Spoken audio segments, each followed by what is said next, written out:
This copyrighted telecast may not be reproduced, retransmitted, or used in any form without the authorized written consent of NASCAR Broadcasting. NASCAR would like to thank all of our loyal fans for your continued support, and we hope you enjoyed today's broadcast. He knows there's a lot of time in this race. No reason to have a sense of urgency. We're only 26 laps into a 250-lap race. Ooh, trouble on the racetrack. Problem with the number 7 of Justin Lofton. He is into the wall. Hard into the wall. Teammate of the 17 of Timothy Peters, currently running in the 3rd spot. Justin was running in the top 10. He was running in the 10th position. Looked like he almost decided to go a hole that wasn't there.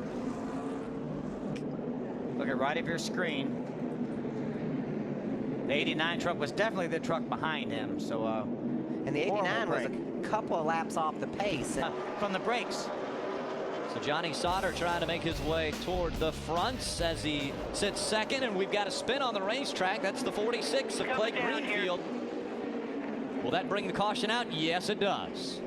And this will be the first opportunity for a lot of the front-running trucks to make their decision. Don't hit the curb when you go down there. These trucks are pitting, don't you think, Phil? I think they are. We're almost 75 laps into this race. What strategy they would use for coming onto pit road? Here's a look at what happened. That was Rick Crawford, the 14, right in front of our leader, Kevin Harvick.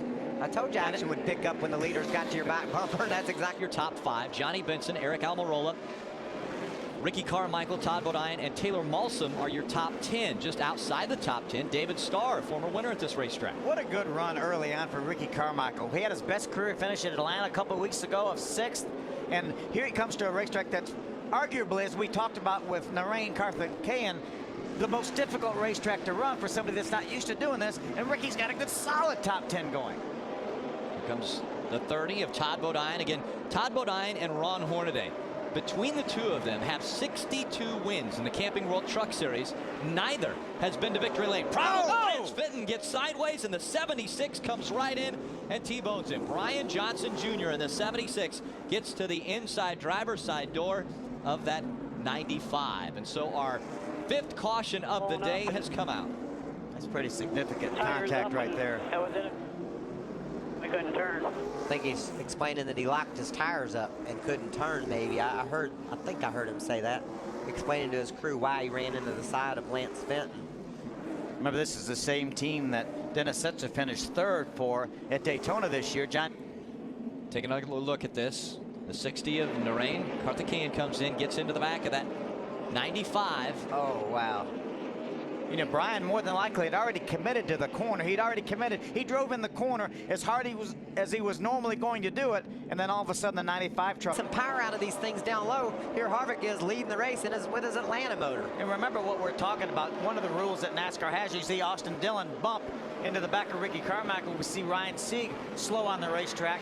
One of the reasons that NASCAR does that, we'll caution on the racetrack. We got fluid in turn number 2.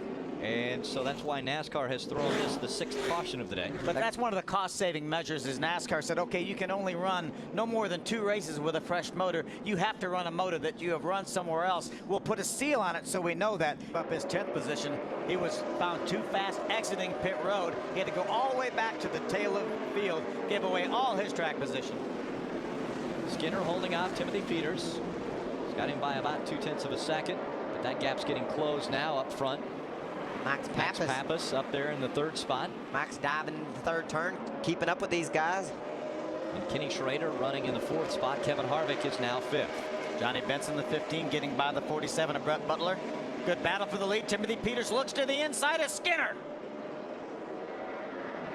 He's there. See if Skinner gives him the room. He will. Here comes Timothy Peters for the lead. Coming out of turn number 4. It's a drag race into turn 1.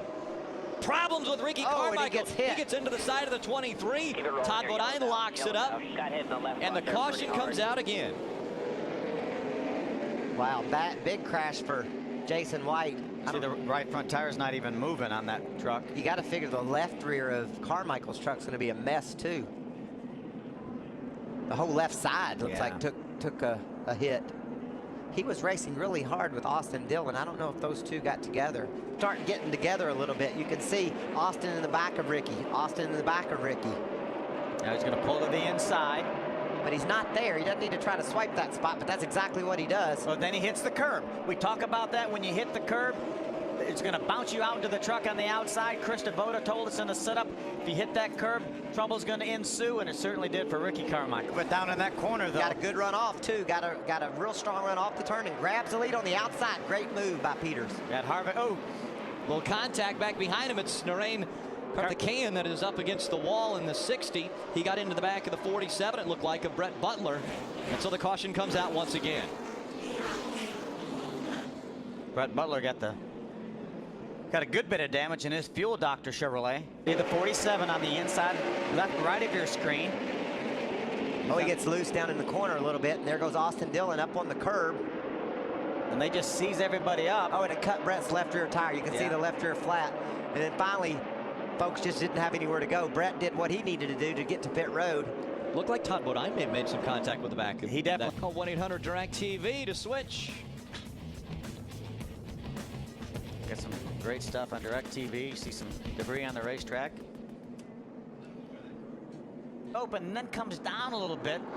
A little contact from the 46 of Clay Greenfield. Was not able to get his truck refired to stay on the lead lap, unfortunately. But again, he's going to stay out there. Welcome back to Martinsville. The 11th caution has come out. It was Hornaday just behind the 13 of Johnny Sauter. Hornaday thought it was time to go. He got into the back of Sauter. Around he went. Mike Skinner gets caught up in this one as well.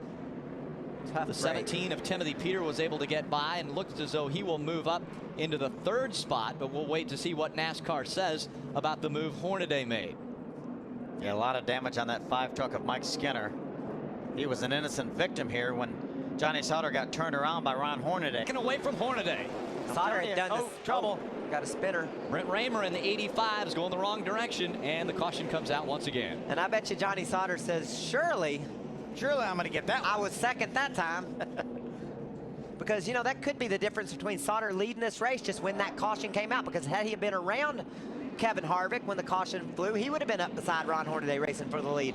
But he wasn't. He passed Hornaday just as the caution fell. We'll have to see if NASCAR thinks he's able to stay in that position. Take a look at this now. This is when Brian Eichler is going to stick his nose in between Chris Lafferty and the 88. They make a little bit of contact. Wow, that's Martinsville short track racing right there. There was no room left. It's running in the 3rd spot. Team owner Kyle Busch watching from on top of the pit box. He's got to be proud of his trucks today. He's got one running in the 3rd spot, and his other truck, Taylor Mossam, is back in the 8th position. So proud owner day, I think, for Kyle. Looking forward to jumping in that truck next week at Nashville. We'll be back with more action next week in Nashville. That's right, Friday. High bank, action-packed. High bank concrete track in Nashville. Man, they can race there. Yep. Hey, take a look at that 60 truck right there. Narain Karthikeyan right now running in the 14th position in his first ever race of anything like this. What was his goal? Run all the laps. Run all the laps. Well, if he can run about 7 more, he's going to accomplish that goal and have learned more than he could even imagine he would have learned. And that's our buddy right there, Hermie, running in the 13th spot. We talked to him. He said he struggled early. They got the truck freed up a little bit, running 13th right now. Good top 15 run for Hermie.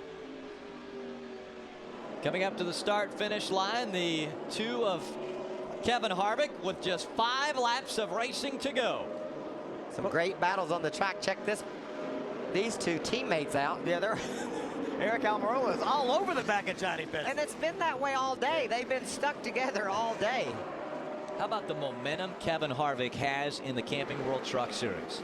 He won at Phoenix, he won at Homestead, he won at Atlanta. Those are the last 3 races he's entered, and now at Martinsville, he's just 3.5 laps away from another win. You hear what Johnny just said? Yeah, he keeps running into me. He keeps running into me. Would you tell him to stop? They're teammates. What about Harvick? Since the beginning of 09, his average finish is 2.0. He's going to mess that up. Yeah, it's going to be 1.9. It's going to get better. It's going to get crazy down into the 1s. 3 laps of racing to go for Kevin Harvick, trying to make it 4 wins in a row when he has entered in the Camping World Truck Series. And oh, by the way, Ron Hornaday, another short track race at Martinsville without a victory if Kevin Harvick holds on for another 2-3 laps. Ron Hornaday, at any racetrack that he has raced at least 10 races, has been able to go to victory lane. Not Martinsville. You think Eric's going to tell Johnny he had to run into him because Matt Crafton was behind him? Might blame it on Matt. Uh-oh. Problems now for Taylor Malsom in the 56. Running in the 8th position right now. He has no choice but to stay on the racetrack and try to ride it out. Final lap, the white flag has gone in the air. Kevin Harvick, less than a half a lap to go. With a big lead. Trying to earn his 8th career Camping World Truck Series win. The Tide, number 2, coming at it, turn number 4. Harvick will win at Martinsville again. There's that battle for 5th right there, Johnny Benson. Teammates Benson and Eric Almirola cross side by side, with Benson getting the advantage. Taylor Balsam will complete all the laps, even with no left front tire. What a job by Kevin Harvick. 2nd win at Martinsville. He has won 6 of his last 10 starts in the Camping World Truck Series. Is that the 4th victory for Tide here at Martinsville with 4 different drivers? Good job there, Harvick. You can remember DW, certainly. Yeah. Ricky Craven. Ricky Craven. Ricky Rudd. Ricky Rudd. Remember when he was almost collapsed in victory lane? And now Kevin Harvick. It's got to be some sort of a first. And remember, this engine won at Atlanta the last time we raced. And you remember after the race, he said, I can't do a burnout, can I? And I That's said, no, right. you. Uh-oh. Maybe a little tempers flaring as you see the steam rolling out from the base of the windshield of Johnny Sauter. There's also steam running out of Johnny Sauter. And here comes Johnny Sauter, not happy with Ron Hornaday. Hornaday's crews telling him to stay back.